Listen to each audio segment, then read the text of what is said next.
eng arzonida, eng arzon narxda, eng full pozitsiyadagi Hyundai Tucson avtomobili 2020-yilda ishlab chiqarilgan. Bu pokoleniyani eng oxirgilaridan, bundan keyingisi o'sha boshqacha ko'rinishda chiqqan.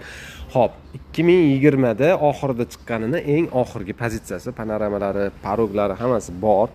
Xo'p, mashinani mana shu joyida farani oldida kichkina поврежденияsi bo'lgan ekan. O'shani hisobiga kapoti sepilgan ekan, lekin udari yo'q deyapti. Rasm videolarini ham ko'rsatishar ekan. Bemalol hamma yoqni ko'rib tekshiraverasizlar. Beskulchovoy do'stliklari bor. Firminning o'zini fullida bo'ladi, endi diskalari yaxshi holatda, balonli.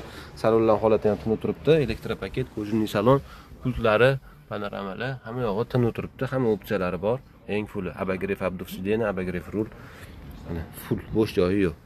60 ming rovni bo'libdi probegi, hech qanaqa kam ko'sti yo'q ekan. Bemalol ko'rib tekshiraverasizlar. 60 ming yurgan 2020 Hyundai Tucson'ni eng full 2 litrli, eng arzonda olib maza qilib haydashinglar uchun bu mashina 18500 bosib